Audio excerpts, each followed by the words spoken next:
안녕하세요. 같이 잠깐 기도드리겠습니다. 거룩하시고 자비로우신 살아계신 하나님 아버지, 저희들에게 베풀어 주신 그 크신 은혜와 사랑을 인하여 진심으로 감사를 드립니다. 이 세상에는 나라는 사람보다 더 많은 지식을 가지고 도덕적으로도 더 훌륭하며 종교적으로도 더 열심히 있는 수많은 사람들이 있을진데, 그러한 사람을 뒤로 하고 나라는 사람을 구원하셨을 때는 결코 실수하지 않으시는 나를 향한 주님의 놀라운 뜻이 있다는 것을 우리가 깊이 생각하지 않을 수가 없습니다. 우리의 한 걸음 한 걸음을 그 무한하시고 거룩하시고 영광스러운 하나님의 뜻을 생각하는 가운데 옮길 수 있도록 늘 깨어있는 마음을 허락하여 주시기를 간구드립니다. 그리고 이미 베풀어 주신 은혜뿐만 아니라 또 장차 저희들 위하여 영원한 천국의 그 소망을 준비해 놓으신 주님, 참으로 감사를 드립니다. 우리가 이미 받은 은혜와 또 장차 우리에게 주어질 그 영광스러운 소망을 깊이 생각하므로 말미암아 오늘이라는 현재를 참으로 그 은혜와 소망에 부끄럽지 아니하게 살아갈 수 있도록 주님 더욱더 우리 삶을 일깨워 주시옵소서. 복음을 들고 세계 곳곳으로 나가서 수고하는 선교사님들, 또 그 가정에 더욱 영육간의 강건함과 또 주님의 능력을 공급해 주심으로 말미암아 이 마지막 때에 주님의 복음이 유감없이 소망 없는 영혼들에게 전해지고 또 구원의 역사로 이어질 수 있도록 주님 더욱더 저희 교회를 통해서 역사해 주시기를 간구드립니다. 오늘도 주님의 말씀으로 교제할 수 있는 복된 시간 주신 주님께 감사드립니다. 각 사람 마음속에 합당한 은혜로 생명의 양식으로 주님께서 친히 채워주시옵소서. 주 예수님 이름으로 간절히 기도드렸습니다. 아멘. 성경 구약 성경 열왕기하 13장입니다.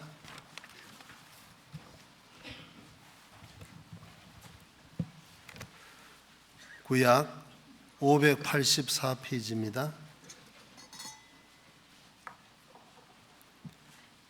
13장 14절 말씀부터 19절 말씀까지를 제가 한번 읽어보겠습니다.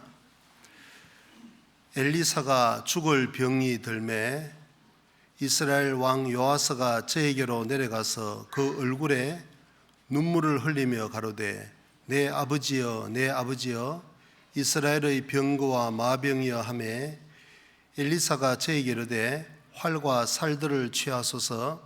활과 살들을 취하매 또 이스라엘 왕에게 이르되 왕의 손으로 활을 잡으소서. 곧 손으로 잡음에 엘리사가 자기 손으로 왕의 손을 안찰하고 가로되 동편 창을 여소서. 곧 열매 엘리사가 가로되 쏘소서. 곧 쏘매 엘리사가 가로되 이는 여호와의 구원의 살 곧 아람에 대한 구원의 살이니 왕이 아람 사람을 진멸하도록 아벡에서 치리이다. 또 가로되 살들을 취하소서. 곧 취하매 엘리사가 또 이스라엘 왕에게 이르되 땅을 치소서. 이에 3번 치고 그친지라. 19절 같이 읽어봅니다. 하나님의 사람이 노하여 가로되 왕이 5, 6번을 칠 것이니이다. 그리하였다면 왕이 아람을 진멸하도록 쳤으리이다. 그런즉 이제는 왕이 아람을 3번만 치리이다 하니라. 이 말씀의 배경을 잠깐 말씀을 드리자면, 엘리사가 죽을 병이 들매 그렇습니다. 엘리사는 잘 아시는 대로 그 위대한 선지자 엘리야의 뒤를 이어서 약 50년간 북이스라엘의 선지자로 활동을 했습니다. 그리고 이 요아스라는 왕은 이스라엘의 19명의 왕 중에 12대 왕이었습니다. 그리고 그 사람이 다스렸던 시기는 BC 798년부터 782년까지 16년간 이스라엘을 다스렸다고 되어 있습니다. 그런데 그때 시대적 상황이 아주 좋지 않았습니다. 왜 그러냐니까 그 이스라엘과 그 북쪽에 있는 아람, 지금 시리아라는 나라죠. 아주 대대로 오랜 숙적이었습니다. 그래서 그 시리아가 아람이 걸핏하면 이스라엘을 치러 왔는데, 이때 당시에는 아주 이스라엘이 어려운 상황에 거의 그 아람의 통치라고는 할 것까지는 안 되겠지만 거의 많은 부분이 점령 상태에 있었습니다. 13장 7절을 보십니다. 아람 왕이 요아스의 백성을 진멸하여 타작마당의 티끌같이 되게 하고 마병 50과 병거 10성과 보병 1만 외에는 요아스에게 남겨두지 아니하였더라. 이 요아스란 사람은 그 9절에 보면 요아스가 그 열조와 함께 잠에 사마리아에 장사되고 그 아들 요아스가 대신하여 왕이 되니라. 그러니까 자기 아버지 요아스 당시에 아람에게 참패를 하고, 아람은 아주 소수의 병력들만 남겨놓고 다 완전히 군대를 해산시켜버렸던 겁니다. 그러니까 국력이 아주 쇠약할 때 왕이 되었는데, 그런데 아무리 이스라엘의 국력이 군사력은 약하다 할지라도 믿는 구석이 하나 있었는데, 그것이 바로 뭐냐면 하나님의 그 위대한 선지자 엘리사였다는 겁니다. 그래서 이 요아스라는 사람이 그 엘리사가 있을 때는 아주 결정적일 때 엘리사가 하나님께 기도함으로 말미암아 이스라엘의 군대보다도 훨씬 더 큰 역할을 해줬고 나라를 지켜줬다는 거예요. 그래서 그런 의미에서 다시 14절로 돌아가면, 이 요아스가 엘리사에게 와서 그 병들어 죽게 된 늙은 선지자 엘리사에게 와서 아주 눈물을 흘렸습니다. 내 아버지여, 내 아버지여, 이스라엘의 병거와 마병이여. 그러니까 이스라엘에 남아있는 그 소수의 병력보다도, 아니 이스라엘이 훨씬 더 큰 군대를 갖고 있다 할지라도 하나님의 능력을 이 땅에 끌고 올 수 있는 엘리사하고는 결코 비교할 수 없다는 겁니다. 실제로 이스라엘을 지키는 그 군대는 이스라엘 군사력보다도, 군대보다도 선지자 엘리사였던 거죠. 그런데 더더군다나 지금은 그 병력도 1만 2천밖에 되지 않으니까 절대적으로 국가의 운명을 엘리사에게 의존할 수밖에 없는데, 이제 이 엘리사가 병들어 죽게 되니까 얼마나 다급하지 않았겠습니까? 그래서 내 아버지여, 내 아버지여 이렇게 통곡을 하는 겁니다. 그런데 이 엘리사가 이제 그 나라의 운명을 이야기를 하면서 아주 결정적인 조언을 해주는 겁니다. 그 아람 군대를 진멸할 수 있는 기회를 하나님께서 이 요아스 왕에게 허락했다는 것을 보여줬던 겁니다. 활과 살들을 가지고 땅을 치라 그랬습니다. 이기게 해주겠다는 거예요. 그런데 이 요아스라는 사람이 딱 3번만 치고 거쳐버렸습니다. 그 광경을 보고 엘리사가 노를 발했다는 거예요. 19절에 하나님의 사람이 노하여 가로되 왕이 5, 6번을 칠 것이니다. 정말 대대로 숙적인 거니까. 이 엘리사 당시에도 생각해 보십시오. 열왕기 하 2장에 엘리야가 성천을 하고 난 다음에 이제 그 다음부터 엘리사가 이스라엘의 선지자로서 또 국가를 지키는 병거와 마병으로서 활동을 할 때 수많은 전쟁이 있었는데 대부분 아람과의 전쟁이었습니다.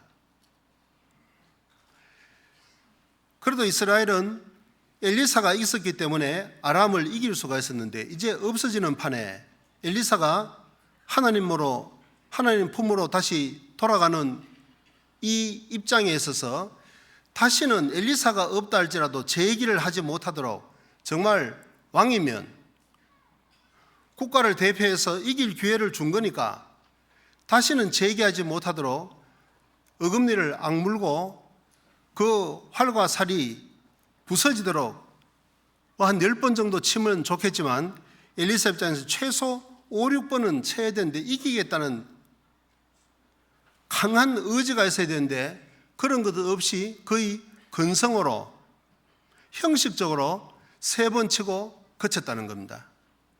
그러니까 이 요아스라는 사람은 이스라엘 19명의 왕 중에 정말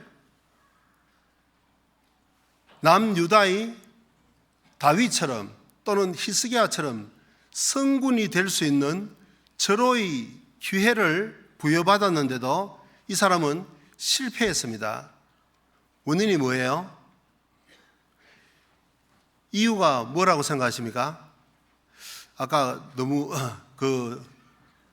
주제가 너무 크게 뜨는 바람에 힌트가 너무 많이 나가서 대답을 안 하신 것 같아요. 이유가 열정이 부족했다는 겁니다.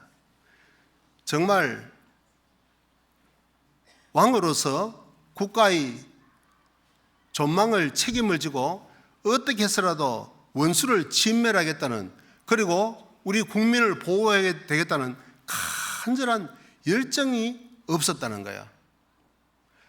그냥 형식적으로 그 보좌에 앉아서 자기 왕위만 유지하면 되는 그런 아주 소극적인 열정이 없는 사람이었다는 겁니다.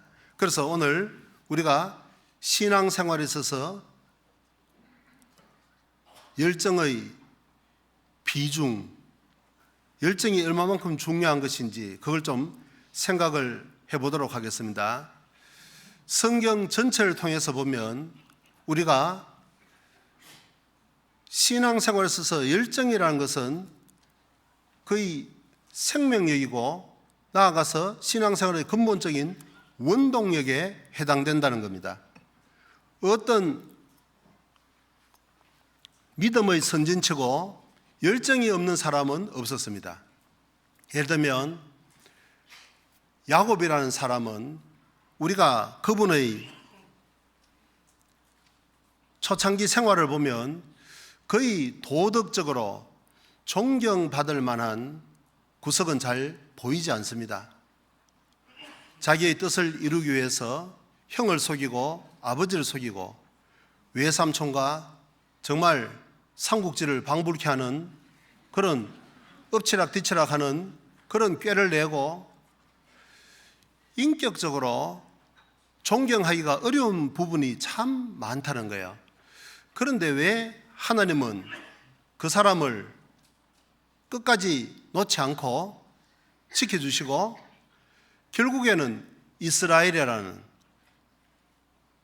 그런 위대한 이름을 가지도록 그 사람을 지켜줬을까?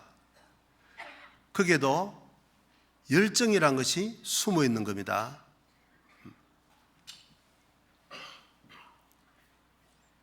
하나님 보실 때는 야곱을 끝까지 붙잡아줬던 이유가 그 장자의 명분, 그러니까 장자는 상속자인데 어떻게 해서라도 하나님의 기업을 잇겠다는, 나는 하나님과 관계 있는 삶을 살겠다는, 지금으로 말하자면 이 땅에서도 하나님과 동행할 뿐만 아니라 죽음 너머의 영원한 넷에 대한 그 영광에 대한 간절한 열정이 있었다는 겁니다. 그래서 하나님께서 그 열정을 높이 평가하시고, 그리고 은에서 찢기를 제하는 것처럼 야곱의 그런 잘못된 도덕적인 부분까지 다 다스려 나가시고, 이스라엘은 하나님과 겨루어서 이겼다는, 하나님과 더불어 왕노릇한다는 높은 그리스도인의 위치까지 이끌어 가셨던 겁니다.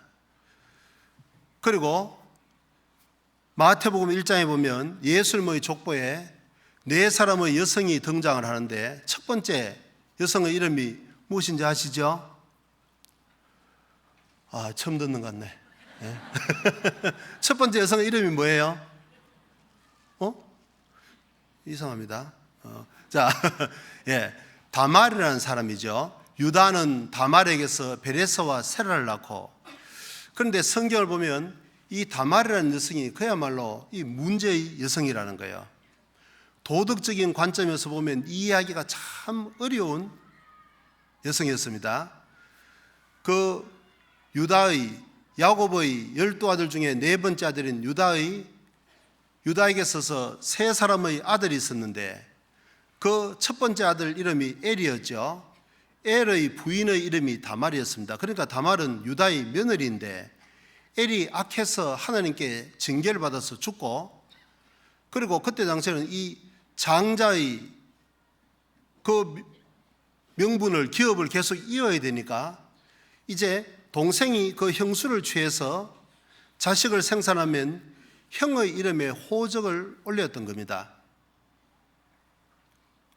그러니까 하나님의 기업이 계속 이어지도록 말이죠. 그런데 이 두 번째 아들 오난이라는 사람도 악했기 때문에 이 사람도 죽었습니다. 이제 마지막 막내 아들이 남았는데, 이제 유다가 겁이 나는 거예요. 이러다가 이 첫째 아들, 둘째 아들, 첫째 아들은 내가 봐도 좀 악했기 때문에 그건 그럴 법한데, 죽을 수 있을 법한데, 하나님이 징계를 낼 법한데, 두 번째 아들까지 죽고 나니까 이제 겁이 덜컥 나는 거예요. 저 며느리에게 무슨 문제가 있는 것이 아닐까, 겁이 나는 겁니다. 이 셋째 아들 줬다가 그것까지 죽고 나면 이게 이제 대가 완전히 끊어질 판인데, 어리다는 핑계로 주지 않는 거예요.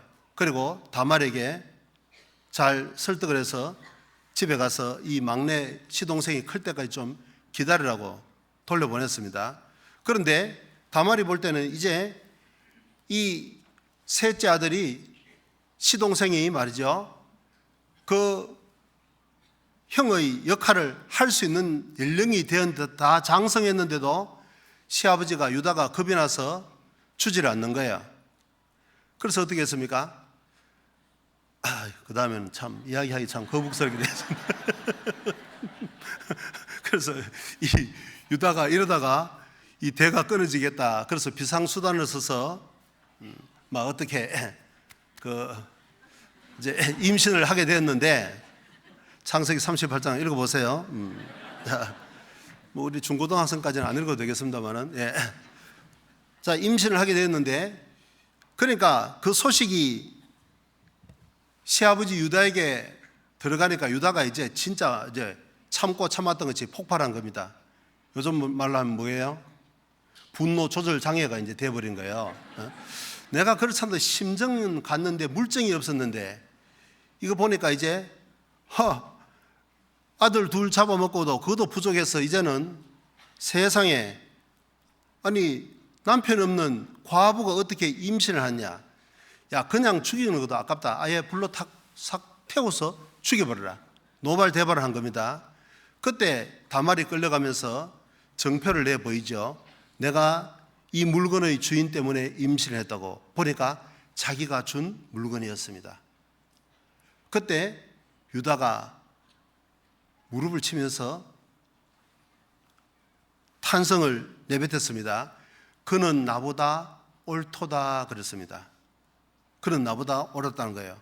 뭐냐면 유다는 자신의 욕망을 채우기 위해서 기생인 줄 알고 그런 관계를 맺었지만 다말은 며느리는 그렇지 않았다는 거예요. 육체적인 욕구하고는 전혀 상관없이 어떻게 해서라도 이 가문의 대를 끊어서는 안 된다는 하나님의 그 기업을 상속받는 통로를 이어야 된다는 그런 절박한 마음, 혹여 그 일이 이루어지는 과정에 있어서 내가 오해를 받아서 사람들에게 손가락질을 받고 돌을 맞고 침뱉음을 당할지라도 어떻게 해서라도 하나님의 기업을 이어야 된다는 그런 간절한 열정이 있었다 그 말입니다. 그러니까 유다가 아마 정말 쇠망치로 뒤통수를 맞은 느낌이었을 겁니다. 그는 나보다 옳도다. 정말 육신적인 평가보다는 하나님의 뜻을 이루어야 되겠다는 간절한 그 마음. 그래서 유다 지파는 대대로 그 다말을 아주 존경했습니다. 룻기, 구약성경 룻기 4장입니다.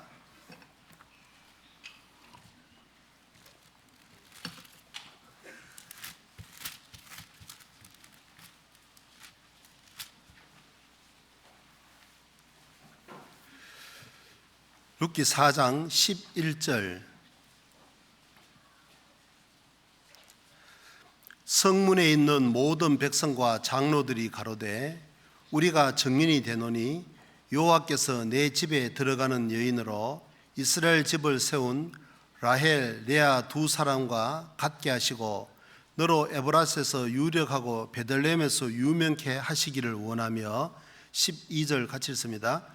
여호와께서 이 소년 여자로 내게 후사를 주사 내 집으로 다말이 유다에게 낳아준 베레스의 집과 같게 하시기를 원하노라.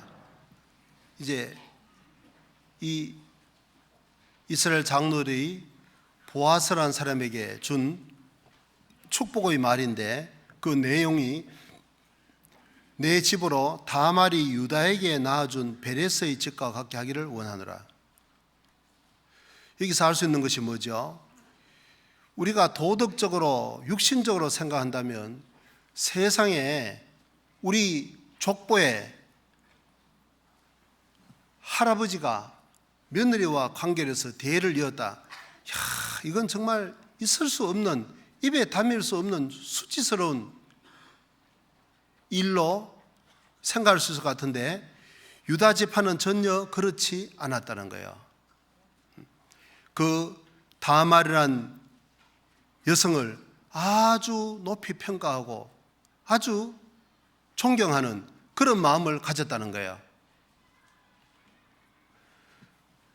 특별히 다윗을 그 가정을 보면 어떻습니까? 압살롬의 누이 이름이 다말이었죠. 그러니까 이 대대로 유다 지파 가운데는 이 다말을 기리고 다말을 존경하는 의미로 그 자녀의 이름을 특별히 딸의 이름을 그 다말로稱하는 경우가 많았다는 거예요. 우리가 여기서 생각해 볼 수 있는 것이 뭐겠습니까? 유다라는 사람이 어떻게 해서 예수님이 오는 통로가 되었을까? 예수님이 유다 지파에서 오셨을까? 그 유다를 정말 회개케 만들고 정말 내 며느리는 목숨을 걸고서라도 하나님의 그 유업을 잇기를 원하는데 나는 도대체 무슨 생각으로 그런 짓을 저질렀을까? 정말 회개를 하고 그 유다를 신앙인으로 만든 결정적인 통로 역할을 했는 것이 틀림이 없을 겁니다. 자, 그래서 우리가 다말이란 여성을 이해하기 위해서도 그 요즘 말로 키워드가 그분을 이해할 수 있는 열쇠가 뭐겠습니까? 열정이라는 겁니다. 열정. 우리가 성경 전체를 통해서 보면 분명히 알 수 있는 것은 열정은 도덕보다도 더 앞서간다는 거예요. 물론 오해하지 마세요. 뭐 열정만 있으면 도덕적으로 문제가 있어 틀림없냐 그런 이야기가 결단코 아니고, 내가 거룩하니 너희도 거룩하라. 자, 그러니까 하나님은 순서가 우선순위가 열정이 있으면 그 도덕적인 것도 반드시 바로 잡아간다는 거예요. 그러나 아무리 도덕적이라 하더라도 하나님을 향한 열정이 없으면 아무짝에도 쓸모가 없다는 거예요. 그래서 우리가 그 영화 제목에도 패션 오브 크라이스트, 예수님의 열정, 우리를 구원한 것, 그것은 바로 예수님의 십자가인데, 그 예수님을 십자가까지 몰고 나갔던 것이 뭡니까? 예수님의 열정이었습니다. 하나님의 뜻을 이루고자 하는 간절한 열정, 그것이 바로 우리의 구원이 되었다는 거예요. 열정은 바로 생명력입니다. 그래서 바울 사도는 내가 하나님의 열심으로 너희를 위하여 열심 내노니 그렇습니다. 하나님의 열심이라는 거예요. 내가 예수 그리스도의 심장으로 너희를 위해서 간구한다 그랬습니다. 이 일에 하나님이 나의 정인이시다 그랬어요. 야, 참 사람이 어떻게 그런 말을 할 수 있을까? 내가 하나님의 열심으로 너희를 위해서 열심 낸다. 내가 예수 그리스도의 심장으로 너희를 위해서 간구한다. 그런데 그것이 하나님이 보장을 해주셨다는 거예요. 그러니까 바울 사도의 뚜렷한 특징도 열정이었다는 거죠. 그래서 신앙생활 전체에서 열정이라는 것은 그렇게 중요한 생명력의 원동력에 해당이 된다는 거예요. 그 열정을 다른 말로 말하면 무엇이겠습니까? 사랑이라는 겁니다. 성경 베드로전서 1장입니다.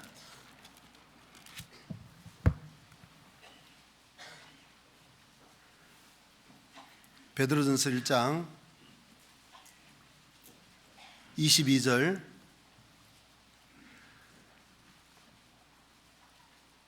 너희가 진리를 순종함으로 너희 영혼을 깨끗하게 하여 거짓이 없이 형제를 사랑하게 이르렀으니 마음으로 뜨겁게 피차 사랑하라. 진리를 순종함으로 너희 영혼을 깨끗하게 하여, 구원입니다. 구원을 받은 그리스도인은 거짓이 없이 형제를 사랑하게 이르렀다. 새삼스럽게 거기에 그 경지에 다다르려고 노력할 필요 없이 이미 이르렀다는 거예요. 거짓 없이 형제를 사랑할 수 있는 그 열정이 이미 주어졌다는 겁니다. 그러면 어떻게 해야 되냐? 마음으로 뜨겁게 피차 사랑하라. 사랑을 무슨 열정적으로 사랑을 하는 것이지, 사랑을 무슨 사늘하게 하는 그런 사랑이 세상에 어디 있냐 그 말이죠. 그러니까 열정이라는 것은 다른 말로 하면 사랑입니다. 마음을 다하고 뜻을 다하고 목숨을 다하고 힘을 다하여 주 너희 하나님을 사랑하라. 전부 한마디로 요약하자면 열정이라는 거예요. 자, 그만큼 열정이라는 것은 중요한 것인데, 그런데 만약에 이것이 신앙생활에 있어서 빠져버리면 어떻게 되는 것이냐? 그야말로 생명력을 잃어버린다는 거죠. 그래서 요한계시록에는 라오디게아 교회를 책망을 하면서 네가 뜨겁든지 차갑든지 하라. 뜨겁지도 아니하고 차갑지도 아니하고 미지근하니 내 입에서 토하여 내치리라 그랬습니다. 하나님이 가장 싫어하시는 것이 바로 미지근한 그리스도이라는 거예요. 구원을 받지 못한 사람은 아예 차가운 것인데, 그런데 구원을 받았으면 틀림없이 뜨거운 마음이, 그런 열정이 있는데, 그런 열정이 식어버린 그리스도를 향해서 내 입에서 토하여 내치리라. 정말 하나님 보실 때 가장 거북스러운 존재가 바로 열정이 식은 그리스도이라는 거예요. 시편 78편입니다.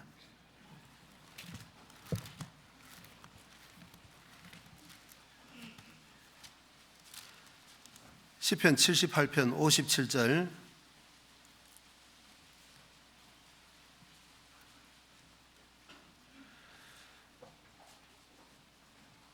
저희 열조같이 배반하고 괴사를 행하여 같이 읽어봅니다.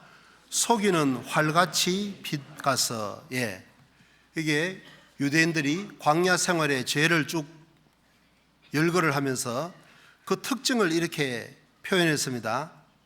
속이는 활같이 빛나갔다. 속이는 활이 뭘까? 어떤 성경에는 줄이 늘어진 활이라는 거예요.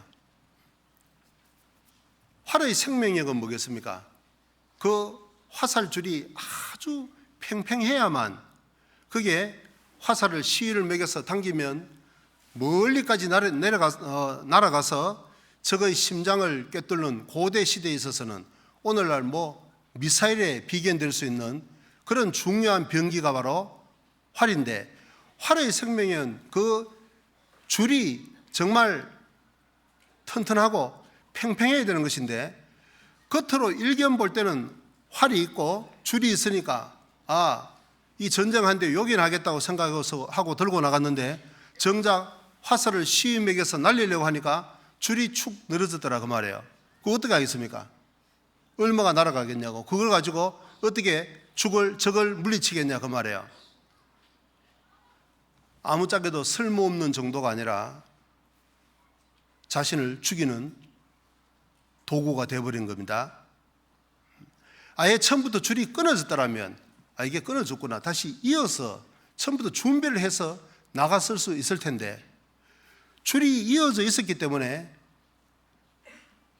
사용할 수 있다고 나갔는데 정작 사용하려고 보니까 줄이 늘어져서 맥이 빠져가지고 말이죠, 쓸모가 없더라 그 말이에요. 열정이 식은 그리스도인이 하나님 보실 때는 이러한 모습이다 그 말이죠. 아예 줄이 끊어져 있었으면, 구원이 아니었다고 하면 고쳐서라도 나갔을 텐데, 간증도 확실하고 틀림없이 구원을 받은 줄 알았는데 열정이 어느새 다 식어 있다 그 말이죠.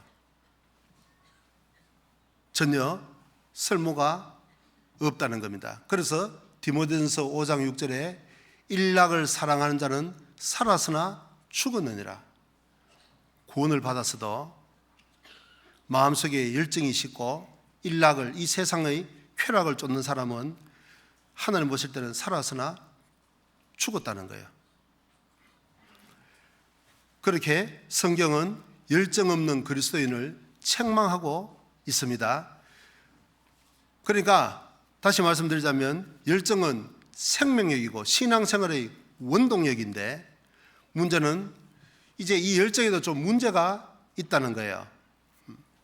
크게 두 가지를 생각한다면, 하나는 성령을 통과하지 않는 열심, 이것이 아주 문제가 될 수 있고, 또 두 번째는 누구든지 거듭난 그리스도인은 거짓이 없이 형제를 사랑하기 이르렀다 했으니까 다 그런 열정이 왔었는데, 그것이 이제는 지속이 돼야 되는데, 아니 시간이 흐를수록 더욱더 커져야 되는데, 그것이 식는 것이 문제라는 거죠.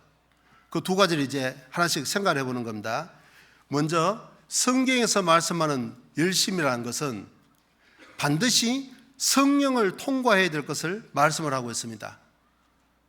그 열심이라는 영어 단어가 enthusiasm인데, 죄송합니다, 발음이 어떻게 그 뜻이 합성어입니다. 이는 들어오다 그런 뜻이고, 그 다음에 데오스와의 합성어예요. 데오스는 하나님이라는 뜻이죠. 하나님이 안에 들어왔다 그런 뜻입니다. 하나님은 어떻습니까? 하나님은 열정으로 가득 찬 분입니다. 백성을 향하시는 하나님의 열정을 보면 저희가 부끄러워한다 그랬잖아요.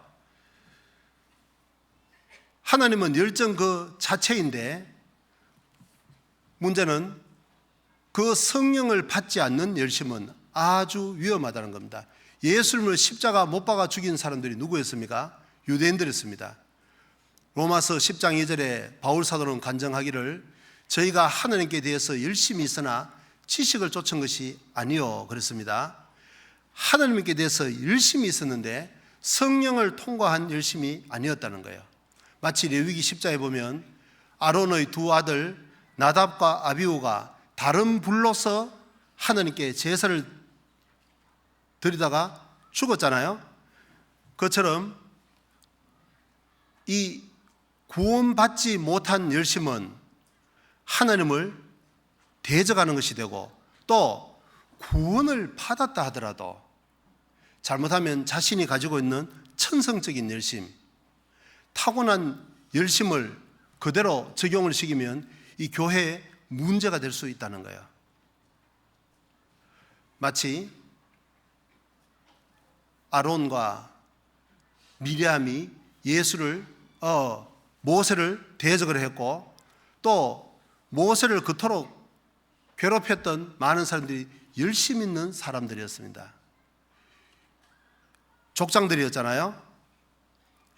그러니까 이 열심이 없는 사람은 뭐 별 관심도 없어요. 교회에 대적하는 일도 없어요. 그런데 대부분 교회에 문제를 주는 사람들은 열심 있는 사람들이 많다는 거예요. 그런데 왜 그게 교회에 큰 유익을 주지 못하고 하나님께 쓰임을 받지 못하고 도리어 대적하는 것이 될까요? 그 바로 구원을 받았어도 그 열심은 반드시 성령을 통과한 열심이 되어야 된다는 겁니다. 고린도전서 10장입니다. 32절.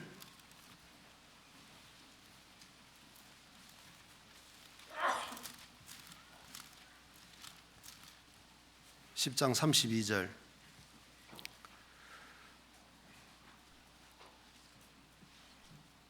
같이 읽어보죠. 유대인에게나 헬라인에게나 하나님의 교회에나 그치는 자가 되지 말고, 그치는 자가 되지 말라 그랬습니다. 성령을 통과하지 않는 열심이 밀고 나가면 많은 사람들을 다치게 할 수 있다는 거예요. 우리가 세상에서도 사람들을 보면 열심 없는 사람들은 뭐 다른 사람에 대해서도 별로 무관심해요. 회사 업무에 대해서도 별로 관심 없습니다. 봉급 받는데 별 지장 없으면 적당하게 사람 보는 데서나 좀 하는 척하고, 뭐 그냥 자기 월급 받는데 지장 없으면 그냥 근성으로 직장 생활하는 거예요. 그런 사람은 자신이 그러하기 때문에 뭐 다른 사람에 대해서 판단하고 정죄하고 별 상처를 주는 것도 별로 없어요. 그런데 열심히 있는 사람은 어떻습니까? 자기가 열심히 하기 때문에 열심히 하지 않는 사람을 쉽게 판단하고 정죄합니다.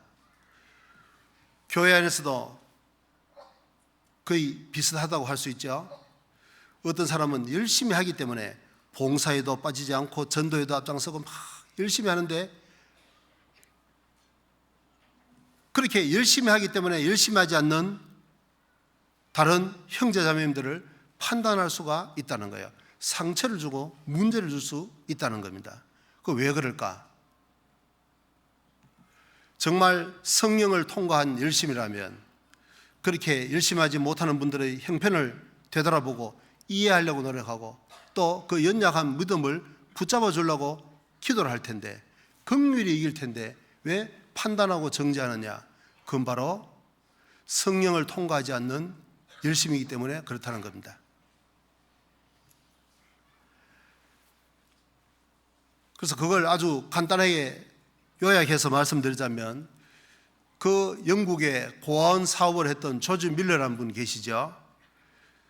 노년에 사람들이 물어봤습니다. 목사님은 어떻게 그렇게 큰 일을 하실 수가 있었습니까? 사람에게 부탁하지 않고 오직 하나님께 기도함으로 한꺼번에 2,000명이 넘는 고아들을 어떻게 돌볼 수 있었습니까? 밀러의 대답이 간단했습니다. 조지 밀러라는 사람이 죽었기 때문에 그렇습니다. 죽었다. 그 좀 추상적이지 않습니까? 그 사람이 구체적으로 내용을 이야기했습니다. 저는 비판에 대해서도 죽었고 칭찬에 대해서도 죽었습니다. 어떤 사람들은 조지 밀러를 칭찬하는 사람들도 많았다는 거예요. 정말 위대한 믿음의 사람이라고, 정말 존경한다고, 당신을 본받고 싶다고. 칭찬해도 그것 때문에 우쭐하지 않았다는 거예요. 그런 반면에 또 어떤 사람들은 위선자라고, 자기가 그렇게 열심히 하지 못하니까 시기 질투하는 마음으로 폄훼하는 사람들도 있었습니다. 그런 비판에 대해서도 상처를 받지 않고 흔들리지 않았다는 겁니다. 칭찬에 대해서도 죽었고 비판에 대해서도 죽었다는 거예요. 그것이 어떻습니까? 선교적으로 말하자면 소재에 해당되겠죠. 그치는 것이 없었다는 겁니다. 다른 사람들에게 문제를 주는 것이 없었다 그 말이에요. 그런 분들의 간증을 들으면 참 부끄러움을 느낄 때가 많습니다. 조금 칭찬을 들으면 조금 우쭐해지고, 좀 뒤에서 이러쿵저러쿵 서운한 이야기를 들으면 의기소침해지고 기운이 빠지고, 그렇게 이야기하는 사람이 정말 미워지고, 아직까지 다듬어지지 않는 부분이 너무 많구나, 거친 부분이 너무 많구나, 그런 부끄러움을 느낄 때가 참 많습니다. 그래서 우리는 그 열정이 성령을 통과하기 위해서는 반드시 소재가 되어야 된다. 성령을 통과해서 나와야지 육신적인 열심은 아주 위험할 수가 있다는 거예요. 그 다음 두 번째, 이 열심의 위험 요소 가운데 하나는 지속성입니다. 누구든지 처음 구원받았을 때는 그 단거리 경주처럼 열심을 낼 수 있는데, 힘껏 뛸 수 있는데, 신앙생활은 마라톤이라는 거예요.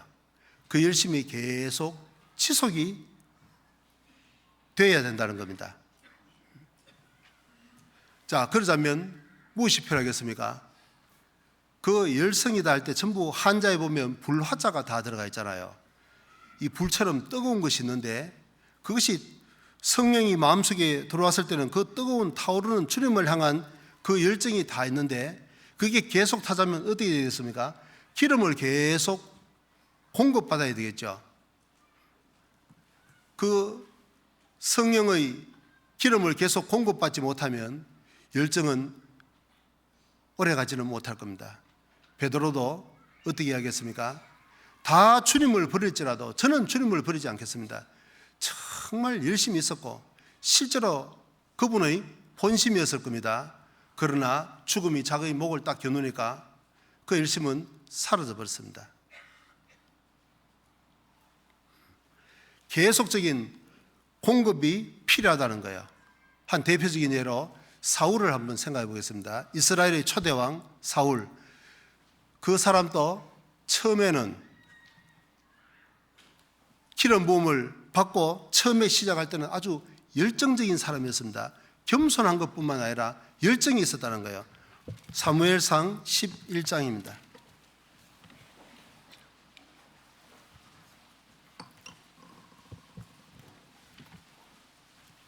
사무엘상 11장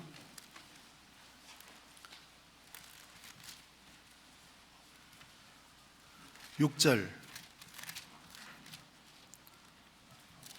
11장 6절에 6절 7절 제가 읽어봅니다. 사울이 이 말을 들을 때 하나님의 신에게 크게 감동되매 그 노가 크게 일어나서, 그 노가 크게 일어났다, 뭐 화가 났다 그런 것보다도 의분입니다. 성령의 감동함을 받으니까 하나님을 향한 그 열정이 크게 일어났다는 거예요.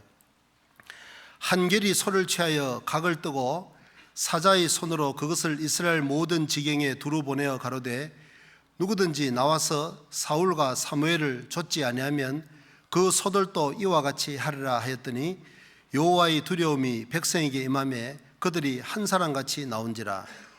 11절 이튿날에 사울이 백성을 3대에 나누고 새벽에 적진 중에 들어가서 날이 더울 때까지 암몬 사람을 치매 남은 자가 다 흩어져서 둘도 함께 한 자가 없었더라. 보십시오. 사울도 처음에 기름 부음을 받았을 때는 정말 하나님을 향한 열정이 있었고 그 결과 하나님께서 큰 승리를 거두도록 해주셨습니다. 그런데 어떻습니까? 시간이 흐름에 따라서 그 열정이 그대로 유지되면 참 좋았으련만 아니면 더 커졌으면 더욱더 좋았겠지만 어느 때가 되어서 열정이 식었습니다. 왜 그랬을까? 무엇 때문에 식었을까? 이거 연구 제목 아니겠습니까? 시간관에서는 다 찾지 않겠습니다만은 사울의 문제점은 뭐죠? 자기 영예라는 것이었습니다. 항상 하나님이 영광 받는 자리에 자기도 같이 받기를 원했던 거예요. 예를 들면 사무엘상 15장에 보면 하나님께서 사무엘을 통해서 사울에게 말씀하셨습니다. 아말렉을 네 손에 붙일 것이다. 그러니까 다 진멸해버려라. 그런데 사울 입장에서 볼 때는 참 이해가 잘 되지 않아요. 아니 왜 우양을 다 죽여버렸냐 그 말이에요. 약하고 병든 것은 죽이고 살찌고 토실토실한 것은 갖고 와서 하나님께 제사도 드리고 이스라엘 백성들에게 전리품으로 나눠주면 참 좋지 않겠냐 그 말이에요. 민심도 없고 말이죠. 그리고 왜 남녀노소 다 죽여버립니까? 그 왕은 끌고 와서 단을 쌓아놓고 여느 다른 왕들이 하듯이 그 온 백성이 지켜보는 가운데서 사울 왕이 그 아각의 목을 콱 밟고 백성 앞에서 목을 벤다면 온 백성은 우리 왕 만세 환호성을 지르고 요즘 말로 하면 양수겹자이다 그 말이에요. 하나님도 영광 받아서 좋고 그 덕에 사울도 자기도 빛이 나서 좋고 그건 도대체 사울 입장에서는 그런 좋은 기회를 막아버리는 하나님이 이해가 안 됐던 거예요. 이분의 문제가 뭐였습니까? 자기 영예라는 것이었습니다. 오직 하나님께만 영광을 돌리는 오직 하나님이라는 그 순수한 열정이 아니고 그 성령을 통과하지 못한 자기 영예를 함께 높이는 그 열정이라는 겁니다. 그 사울이라는 사람을 보면 그런 고사성어가 생각이 나요. 그 중국 고사성 가운데 금이야행이라는 말이 있죠. 비단 옷을 입고 밤길을 간다 그런 뜻입니다. 비단 옷을 멋지게 입었는데 예나 지금이나 비단 옷은 비싸겠죠. 옷이 날개란 말처럼 어떤 사람이 좋은 옷을 입으면 어떻겠습니까? 참 돋보이지 않겠습니까? 그런데 그 좋은 옷을 입고 캄캄한 밤에 요즘처럼 뭐 가로등도 없고 불빛도 없는 그 밤에 다니면 어떻겠습니까? 누가 알아주겠냐 그 말이에요. 그런데 그 말 때문에 나라가 망한 일이 있습니다. 간단하게 말씀드리겠습니다. 길게 얘기할 수는 없고 진시황이 죽고 난 다음에 그 유방이라는 사람과 항우라는 사람이 나라를 두고 다투었는데 그 진나라의 왕손 중에 한 사람이 우선 임시 임금으로 왕으로 세워놨는데 그 왕이 보니까 항우라는 사람이 너무 거친 거예요. 진짜 두려운 겁니다. 그래서 경정을 붙인 겁니다. 그 진나라의 수도 함양이라는 곳에 항우가 됐든 유방이 됐든 먼저 들어가는 사람에게 나라를 주겠다. 왕을 넘겨주고 나는 물러나겠다고. 이렇게 이제 경정을 붙인 거예요. 항우는 마음이 급했습니다. 빨리 들어가서 왕이 돼야 되니까 가는 곳마다 막으면 다 죽이면서 들어갔습니다. 요즘 말로 하면 110m 허들 경기를 하는데 폴짝폴짝 뛰어 넘어가야 되는데 마구 걷어차면서 나갔다 그 말이에요. 마음이 급하다 보니까. 거기에 비하면 유방이라는 사람은 그 뭐 꼭 그렇게 피 흘리면서 전쟁할 필요가 있냐. 자, 그러니까 항복하면 용서해 주겠다고, 너그럽게 용납하겠다고 하니까 줄줄이 이제 항복을 하는 거야. 그리고 이 사람들도 전부 다 소문을 들어가네요. 야, 항우한테 걸리면 다 죽는단다. 그러니까 아예 유방 쪽으로 빨리빨리 항복을 하자. 그러니까 전쟁을 하지 않고 쉽게 먼저 들어갔어요. 그럼 당연히 왕이 돼야 되는데 보니까 항우가 너무 두려운 겁니다. 아직까지 정면 대결할 힘도 길러지지 않았고, 그래서 이제 유방이 왕이 되고 싶은 마음은 꿀떡 같았지만 이제 참모들의 충고를 들어서 항우가 오니까 왕관을 바쳤습니다. 10살이나 더 젊은 항우에게 형님이라고 존칭을 쓰면서 형님을 제가 기다렸다고. 그러니까 이제 항우 부하들이 저 다 거짓말입니다. 힘이 없어서 그렇지 좀 있으면 본색을 드러낼 겁니다. 후한을 없애야 돼, 죽여야 됩니다. 그런데 항우라는 사람이 내가 오면서 그렇게 많은 사람을 죽였는데 저 사람을 내가 또 죽여버리면, 자, 자기가 왕이 될 자격이 있는데도 나한테 바치는 사람을 죽여버리면 민심이 나를 떠날 것이 아니냐. 그리고 보니까 뭐 나하고는 게임이 안 되는 사람이니까 아싸라 말해라 죽을 것까지 뭐 있겠냐. 귀향을 보내는 것으로 정리하자. 그래서 저 멀리 총나라로 귀향을 보내버려요. 자, 그런데 이제 그 항우를 돕는 사람 중에 장량이라는 사람이 있었는데 그게 아주 험한 곳이었기 때문에 나오자면 그 절벽에 밧줄을 매달아놓은 그 잔도라고 하는데 그리로 나와야 되는데 그걸 불태워버린 겁니다. 물론 다른 길을 알고 있었기 때문에 그래요. 그러니까 나올 의지가 전혀 없다는 것을 보여준 거예요.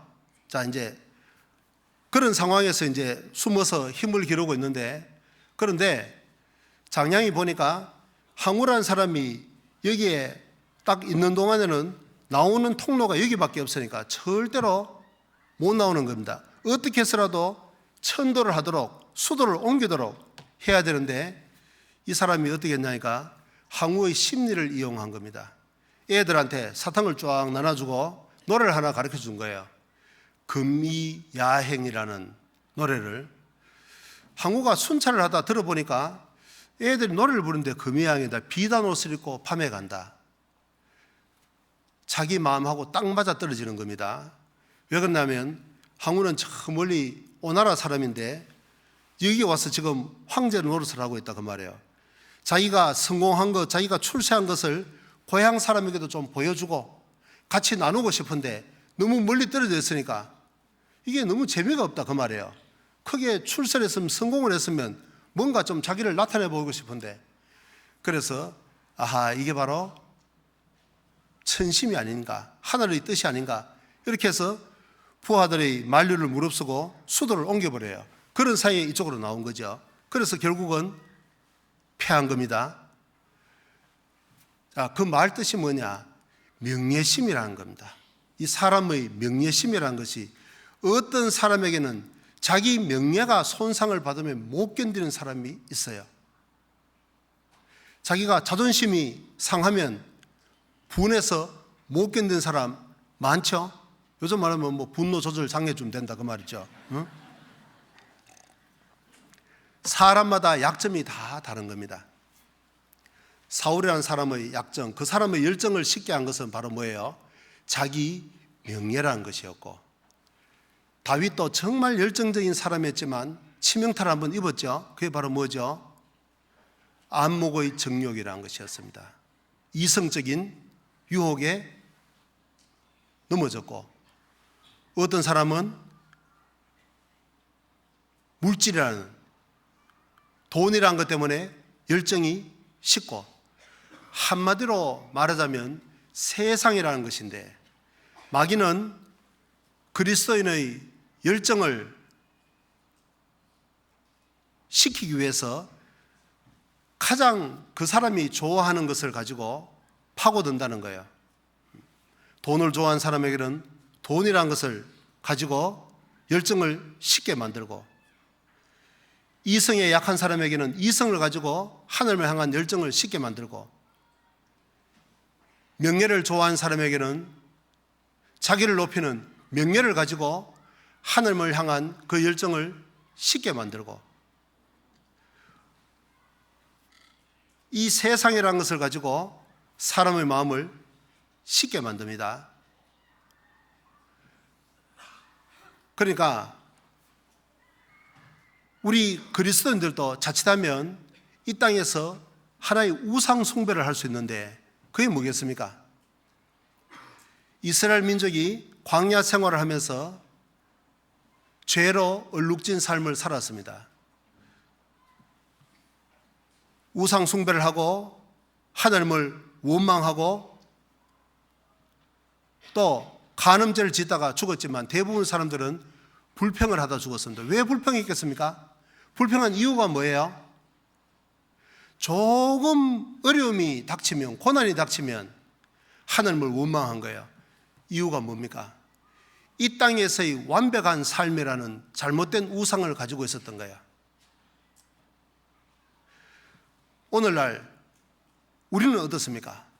확실히 구원을 받고 정말 이 마지막 때 복음의 마지막 주자로서 모든 열정을 하나님께 쏟아부어야 된다는 것을 다 아는데도 그 열정을 식게 하는 독소를 우리 모두 다 가지고 있는데, 그게 바로 뭐죠? 외적으로는 그게 세상이라는 것이고 우리 마음속에는 이 세상에서 완벽한 삶을 꿈꾼다는 겁니다. 고난이라는 것이 나에게는 없기를 바란다는 거예요. 구원을 받았으니까 천국에 가는 것은 틀림없고, 그런데 한 걸음 더 나아가서 이 땅에서도 아무런 어려움 없이 아무런 고난이 없는 편안한 삶을 꿈꾼다는 거예요. 그런데 여러분, 그건 우상입니다. 그런 것은 없습니다. 어느 믿음의 선진이 고난을 겪지 않는 사람이 세상에 어디 있느냐 그 말이에요. 인생은 고난을 위해서 나나니 불티가 그 위로 나름 같다 그랬는데, 만약에 우리 그리스도인에게 고난이 없다면 어떻게 될 것 같습니까? 어떤 분에게 한번 여쭤볼까요? 마이크를 하나. 고난이 없다면 그대로 주저앉습니다. 그대로 틀림없이 세상에 주저앉습니다. 세상에서 고난이란 환난의 바람이 불 때 이 세상에 대해서 미련이 떨어지는, 정이 떨어지는 거예요. 아, 이 세상은 마음 붙일 곳이 아니구나. 내가 의지하고 내가 기댈 것은 하나님밖에 없구나. 그건 세상에서 환난의 바람이 불지 않으면 그리스도인도 그런 마음 들지 않습니다. 우리가 세상에 안주하고 싶으면 어김없이 환난의 바람이 부는 것을 우리는 경험합니다. 이유가 뭡니까? 바로 하나님의 사랑이라는 겁니다. 이 세상에는 안식할 곳이 아니라는 거예요. 세상에서는 고난을 받고 세상은 마귀와의 전쟁터이고, 여기서 마귀의 입에 물려서 지옥으로 끌려가는 영혼을 건지는 영적인 전쟁터인데, 전쟁하는 군인이 어떻게 해서 그렇게 편안한 안식을, 항구적인 안식을 꿈꾸느냐 그 말이에요. 있을 수 없는 겁니다. 자, 그래서 우리가 열정의 문제점을 두 가지 생각해 봤습니다. 하나는 성령을 통과하지 않는 열심, 구원받아도 그럴 수 있다는 거예요. 그 다음에 두 번째는 지속성이 있어야 되는데, 이제 그것이 처음에는 첫사랑이 있었기 때문에 열정적으로 시작했는데, 가다가 세상적인 것 때문에, 마귀의 유혹 때문에, 내 속에 있는 그 죄성 때문에 열정이 식고 주저앉을 수 있다는 거예요. 그럼 어떻게 하면 소재가 되고 거친 것을 없애고 육신의 열심을 잠재우고 지속적으로 그 순수한 열정을 불태우려 할 거냐? 자, 여러 가지 방법이 있겠죠. 아까도 말씀드린 것처럼 불이 계속 타기 위해서는 기름을 계속 공급받아야 되는데, 성령을 공급받는 교제 가운데 머물러야 되는 것이고, 여러 가지 있겠지만 오늘 한 가지만 생각해 봅니다. 그건 바로 뭐냐? 묵상이라는 겁니다. 묵상.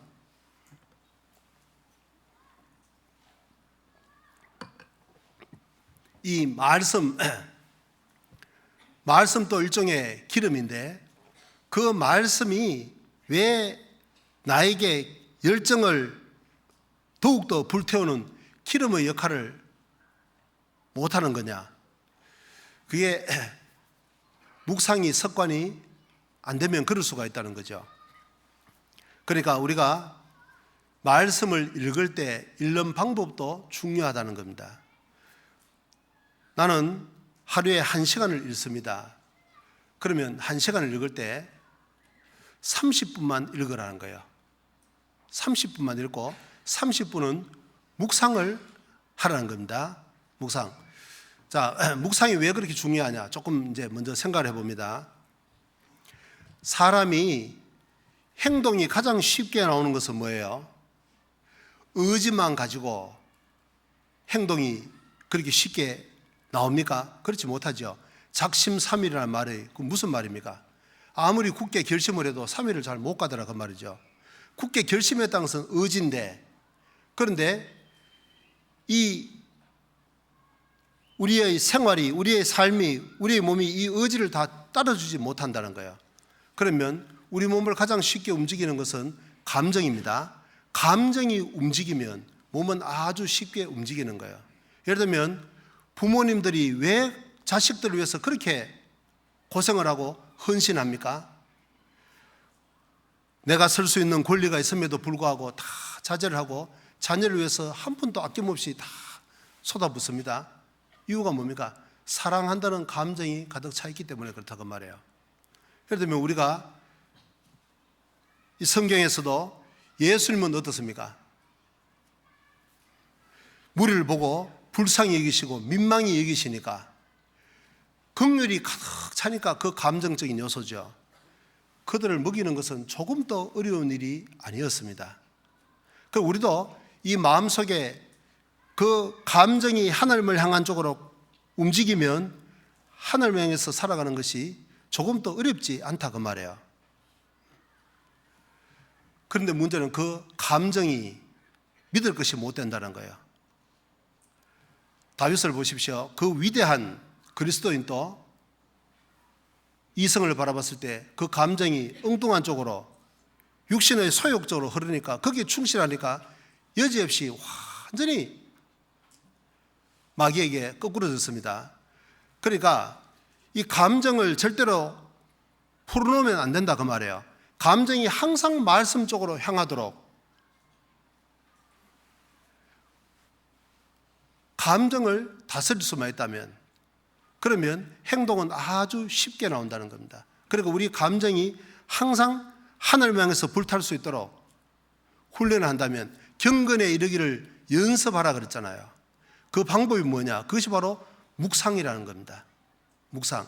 그래서 말씀을 읽을 때 모든 시간을 읽는 데만 다 쓰지 말고 반만 읽으라는 거예요. 그리고 나머지 반은 이제 묵상을 하는데 우선은 분석적으로 읽는다는 겁니다. 그러니까 기자들이 신문에 기사를 낼 때 어떻게 기사를 씁니까? 육하 원칙에 따라서 기사를 작성하는 거죠. 누가 언제 무엇을 6개 다 못하겠습니다. 자, 그래서 그런 순서로 우리가 성경을 할 때 옆에 메모지를 하나 갖다 놓고 누가 누구에게 이야기를 했느냐. 자, 누가 사람에 관한 것을 다 찾아서 쭉 적고 그 다음에 무엇을 어디서 언제 그리고 또 많이 던져질 질문이 뭐겠습니까? 왜라는 겁니다. 왜 그렇게 했느냐. 그리고 최종적으로는 그리고 난 다음에 이게 나하고 무슨 상관이 있느냐. 적용입니다. 그래서 그 육하 원칙에 따라서 성경을 분석을 하고 그리고 결론은 어떻게 내가 적용시킬 것인지 그걸 계속 묵상하는 것이 습관이 되면 사람의 감정이 항상 말씀 쪽으로 고정이 될 수 있다는 거예요. 경건에 이르기를 연습하라는 겁니다. 우리가 어떤 높은 산에 가보면, 제가 소백산으로 기억을 하고 있는데 거기에 주목이라는 나무가 있었는데, 그 나무는 특징이 뭐냐면 한쪽 방향은 가지가 전혀 뻗지 않았고 한쪽으로만 쫙 뻗어 있는 거예요. 이유가 뭐냐? 바람이 산등성이로 세차게 계속 부니까, 원래 처음에는 그 가지가 골고루 사방으로 뻗쳤는데 바람이 계속 한쪽으로 부니까 이쪽은 다 말라버렸고 반대편으로 쭉 다 뻗어 있다는 겁니다. 사람의 감정도 그게 가능하다는 거예요. 경건에 이르기를 연습하라. 계속 말씀을 읽고 절반의 시간만 읽는데 할애를 하고, 절반의 시간은 그 내용을 분석을 하고 적용을 계속 생각하는 것이 습관이 되면 우리의 감정도 항상 말씀적으로 작용이 될 수 있다는 거예요. 그러면 어떻습니까? 우리가 열정이 가지고 있는 두 가지의 문제점, 인간의 열정을 잠재우고 순수하게 하늘을 향한 열정을 더 키우고 불태울 수 있고, 그 다음에 그것이 그치지 않고 지속이 될 수는 있다는 거예요. 그래서 시편 1편 1절 2절 안 차도 되겠죠? 같이 암송해 보시죠.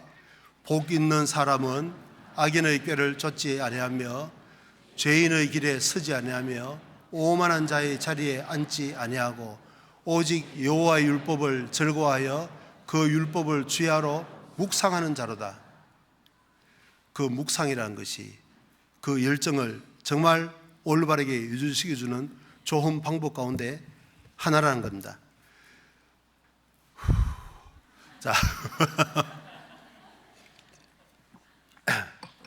오늘 그 선교 소식을 전해서 시간이 이제 제한되기 때문에 마음은 급하고 그런데 그래도 조금 드릴 말씀을 좀 드려야 될 것 같았어요.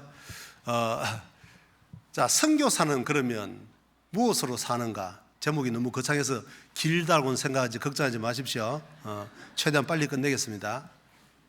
이제 저는 네팔이라는 곳에서 한 6년 정도 복음을 전하다가 치료차 이렇게 한국에 와서 올 때부터 어느 정도 기간은 정해져 있었습니다. 이제 의사가 이렇게 일정을 어느 정도 이야기해 줬기 때문에 한 1년 6개월 정도면 다시 간다는 것을 이미 그 일정이 어느 정도 정해져 있었어요. 근데 처음에는 1년 6개월도 꽤나 길게 이렇게 느껴졌습니다. 그 사이에 주님이 오실 수도 있는 거고, 뭐 여러 가지 변수가 이제 있을 수 있는 것인데, 그런데 자, 덜커덕 이제 6월 21일로 이제 딱 한 30일 정도 이렇게 남았는데요. 여러 가지 생각이 들어요. 아하, 정말 주님도 어느 날 덫처럼 이렇게 오시겠구나.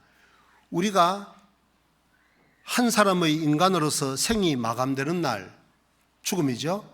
또는 주님 오시는 날, 우리는 그 날짜를 알지 못하지만 하나님 편에서는 이미 정해져 있는 거잖아요.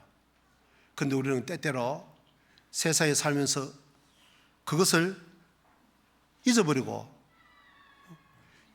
때때로는 길게 늘어잡고 살아갈 때가 많지 않느냐 그 말이에요. 그런데 1년 6개월이라는 시간도 되돌아보니까 정말 빨리 지나가고, 자, 이제 시간이 가까이 왔는데 우리가 주님 다시 오실 시간도 이렇게 가깝다는 것을 좀 생각을 해보게 되고요. 그럼 선교사는 그 열정을 어떻게 지속적으로 불태울 거냐? 선교사 가지고 있는 약점도 있어요. 뭐냐면 아까 그 열정은 계속 불타기 위해서는 기름이 계속 공급되어야 되는데, 묵상은 개인적으로 할 수 있지만 이런 교제가 그 묵상을 정말 올바르게 해주는 것은 이런 교제인데, 그런 교제가 좀 부족할 수 있지 않겠습니까? 자, 그런데 이제 그 꿈을 계속적으로 태울 수 있는 뭐 여러 가지 요소가 있겠지만 그 중에 하나는 꿈이라는 겁니다. 비전이라는 겁니다. 한국에서도 신앙생활을 하겠고 외국에서도 선교사로도 신앙생활을 하는데 더 나은 점이 있다면, 열정을 불태우는데 좀 더 유리한 점이 있다면 무엇이겠습니까? 영향력이라는 점입니다. 예를 들면 우리에게 복음을 전해준 외국 선교사들이 많이 계실 텐데 아마 그 중에 들어보셨을 것 같아요. 길기수 선교사라는 그분, 제가 알기로 그분은 한국에 오기 전에 원래 그분의 개인의 계획은 네팔이라는 곳이었다고 합니다. 네팔에 가기 위해서 한 4년 정도 언어를 공부를 하고 준비를 했는데 하나님께서 그 길을 막으시고 이쪽으로 옮겨서 이제 한국에 복음을 전했는데, 지금 만약에 그분이 한국을 오지 않고 네팔을 갔더라면, 네팔을 가는 것이 정말 주님의 뜻이었더라면, 제가 생각할 때는 지금 현재 한국의 모습과 네팔의 모습이 완전히 바뀌었을 수 있다고 생각합니다. 왜 그러냐니까, 이게 젊으신 분들은 잘 모를지 모르지만 한국이 이렇게 비약적으로 발전한 것은 그렇게 오래되지 않았습니다. 죄송합니다, 어르신들 계신데. 저는 제가 고향에서 이 전기불을 본 것은 중학교 3학년 때 처음이었습니다. 그전에는 호롱불을 켜고 그 밑에서 책을 봤는데 중학교 3학년 되니까 드디어 우리 마을에도 전기가 들어왔더라고요. 여러분 생각해 보십시오. 새마을 운동을 하기 전에 한 1960년대하고 지금하고 한국의 발전상을 생각하면 어떻겠습니까? 그야말로 비약적이죠. 저 엄청난 도로망들, 건물, 자동차, 공장, 차량, 하늘을 나르는 비행기, 이런 걸 그때하고 지금하고 불과 몇십 년 전인데 이렇게 경제로 비약적으로 성장한 것을 돈으로 환산한다면 얼마쯤 될 것 같습니까? 천문학적이겠죠. 왜 이런 말씀 드리냐니까, 지금 네팔의 실정이 꼭 제가 어렸을 때 경험했던 그런 환경이라는 겁니다. 제가 2011년 12월 달에 네팔에 들어갔는데 그때 갔더니 그 수도 카트만두에 정전이 16시간 정도 되었습니다. 아무도 안 놀라시네. 뭐 정전이 무엇인지 혹시 아세요?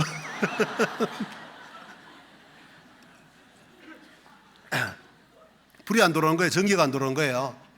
처음엔 뭐죠? 세탁기 뭐 밥솥 갖고 왔는데 하나도 작동이 안 돼요. 다 고장난 줄 알았습니다.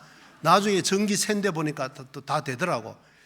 정전도 많이 되고 전력도 너무 약해서 작동이 안 되는 경우예요. 생각해 보세요. 일국의 수도가 그 정도면 저 시골 지역에 가면 훨씬 더 열악하겠죠. 저희들이 하는 일은 그렇게 크게 느끼지 않을 줄 몰라요. 저희들이 그리고 그분들을 도와준다고 해봐야 물질적으로 몇 사람에게 얼마를 도와주겠냐 그 말이에요. 거의 영향력이 없을 겁니다. 그러나 이 복음이 들어가서 정말 그 나라의 복음이 본격적으로 한국처럼 전해진다면 그 나라도 틀림없이 비약적으로 발전하라고 저는 확신합니다. 그건 왜 그러냐니까, 꼭 우리나라뿐만 아니라 세계 역사가 그걸 입증을 하는 겁니다. 세계사에 가장 큰 영향을 준 사건 가운데 하나는 학자들은 마르틴 루터의 종교개혁으로 꼽습니다. 1517년 그 종교개혁이 시작됐는데 그것이 시작되면서 1000년 이상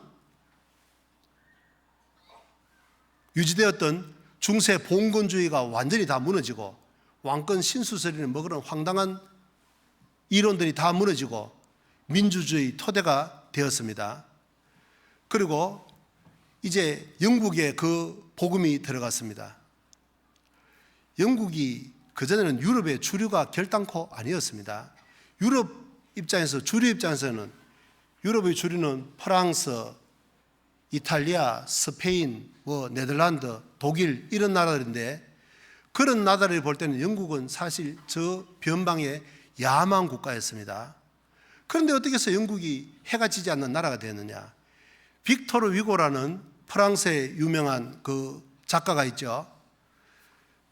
그 사람이 이야기하기를 영국이 세익스피어를 낳았지만 영국을 낳은 것은 뭐냐? 성경이다. 그렇게 이야기했습니다. 완전한 야만 국가에서 그렇게 세계 인류 국가로 탈바꿈을 한 근본 원동력이 바로 성경이라는 겁니다. 복음이 전해지고 복음이 들어가니까 그 바뀐 겁니다. 그리고 영국의 청교도들이 세운 나라가 바로 미국이라는 나라잖아요. 한 20년 전입니까? 그 미국 대통령과 멕시코 대통령이 정상회담을 할 때 멕시코 대통령이 했던 유명한 말이 있습니다. 당신들 조상들은, 우리 조상들은 황금을 찾아서 이 나라를 개척을 했고 당신 조상들은 신앙의 자유를 찾아서 왔다, 그 말이에요. 처음에는 멕시코는 황금이 발굴되는 나라이기 때문에 아주 부유했고 거기에 비하면 미국은 정말 가난한 나라였는데 이 복음으로 시작됐기 때문에 세월이 흐르니까 엄청나게 달라졌다는 겁니다. 멕시코는 세계 최빈국 중에 하나가 되었고 미국은 세계 최인류 국가가 되었다는 거예요. 영국이 그러했고 미국이 그러했고 세계사가 바뀌었고 한국은 어떻습니까? 한국은 1970년대 중반까지는 북한이 한국보다 실제로 잘 살았다고 합니다. 왜? 이 복음이 처음에는 중국을 통해서 북한에 먼저 전해졌기 때문에 그 복음이 전해지는 한 하나님께서 그 복음을 뒷받침하기 위해서 경제적으로 축복을 해주셨던 겁니다. 그런데 공산 정권이 들어서서 그 복음을 막아버리니까 어떻습니까? 완전히 역전되어 버렸습니다. 제가 네팔에 가서 보면 한국이 잘 사는 것이 전혀 이해가 되지 않습니다. 국토가 넓으냐, 부존 자원이 많으냐, 뭐 변변하게 내세울 만한 것이 거의 없지 않습니까? 뭐 학자들은 한국 사람들이 그 근면하고 부지런하고 뭐 명석한 두뇌가 그런데 그거 다 뜬구름 잡는 이야기입니다. 아니 그렇게 부지런하고 명석한데 어떻게 해서 그래 중국 엉덩이에 깔려서 몇천 년 동안 조공이나 바치고 왕도 마음대로 못 세워가지고 결제나 받고 왜 그러냐 그 말이에요. 불과 요 짧은 요 시대밖에 아니지 않습니까? 복음입니다. 아까 우리가 그 요아스 왕이 이스라엘을 그 엘리사를 보고 이스라엘의 병거와 마병이여 그랬는데 실제로 지금 우리나라를 지키는 병거와 마병이 뭐겠습니까? 육군입니까? 미군입니까? 결국은 복음을 전하는 교회 아니겠습니까? 그 육당 최남세라는 분이 적은 글에 보면 그런 글이 있었습니다. 자기가 사학자로서 우리나라 역사를 연구했을 때 한 사람의 인생 가운데 3번 이상 고향을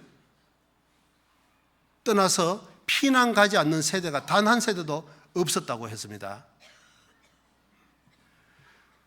전쟁이 되었던 자연재해가 됐던 탐관오리의 수탈이 됐던 도저히 못 살겠다고 친척 논밭 전지 다 버리고 피난 간 사람, 돌아올 기약도 없이 피난 간 일이 한 사람의 생애 가운데 60년을 산다고 하면 반드시 20년에 한 번은 그런 일이 없었던 세대가 한 세대도 없었다는 겁니다. 그런데 지금 우리 세대는 어떻습니까? 1953년 휴전협정이 체결된 이후로 사소한 것은 있었을지 몰라도 뭐 전 국민이 피난을 가야 된다든지 그런 시대는 없었습니다.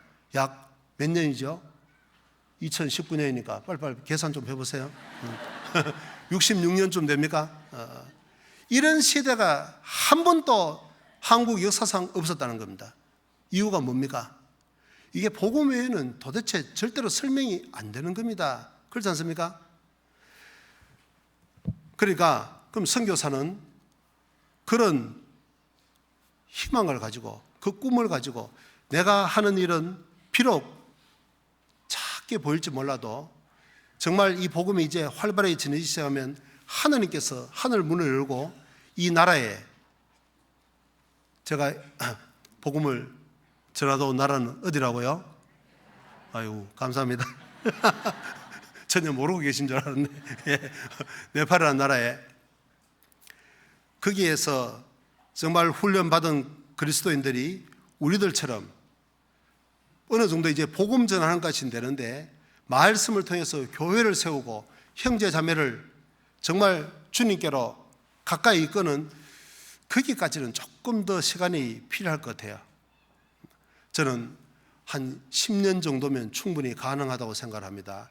한 5년 정도 잘 훈련을 받으면 저희들처럼 복음을 전하는 것이 가능하고, 그리고 그분들이 체득된 언어를 가지고 복음을 전하는 거하고 우리가 중간에 들어가서 그 배운 언어를 가지고 하는 것은 실제로 차이가 있습니다. 그리고 이제 말씀을 통해서 교회를 세우는 거기까지 된다면 정말 한국처럼 힘있게 폭발적으로 복음이 전해질 겁니다.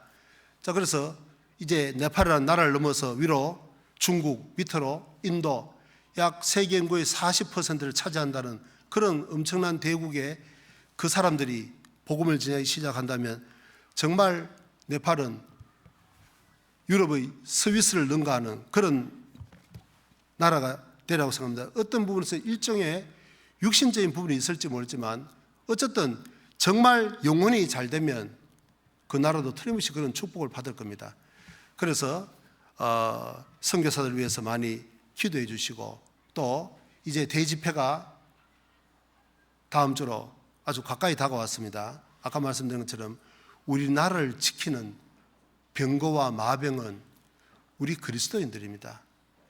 우리 그리스도인들이 복음을 전하지 않으면 영국도 주저앉았고 미국도 조용히 가라앉고 있지 않습니까? 하나님 보실 때는 어떻습니까?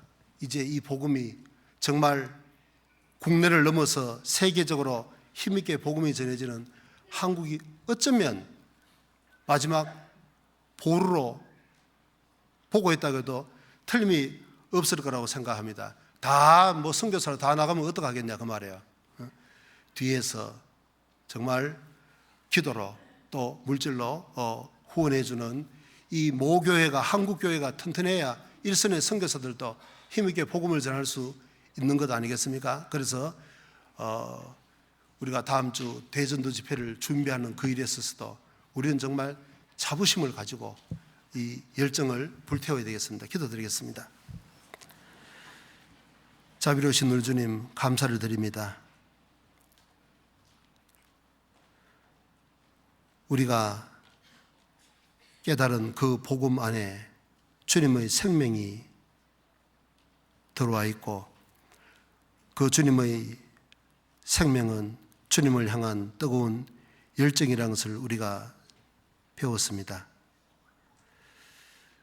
열정이 식은 그리스도인은 주님 보실 때는 죽은 자와 방불하며 참으로 거북하기 짝이 없는 존재임에 틀림없습니다. 행여 우리 마음속에 그 첫사랑이 식었다면 다시 주님의 은혜를 생각함으로, 주님의 말씀을 마음속 깊이 묵상함으로 말미암아 이 마지막 때에 그 열정을 불태우고, 이제 그 열정을 가지고 이뤄진 영혼들에게 우리가 마지막 집회라는 절실한 간절한 마음으로 이 복음을 전할 수 있도록 우리 각 사람을 일깨워 주시고 주님 뜻대로 귀하게 사용하여 주시옵소서. 그리하여 이번 대집회를 통해서 많은 영혼들이 구원을 받을 수 있도록 축복해 주시기를 간구드립니다. 주 예수님 이름으로 간절히 기도드렸습니다. 아멘.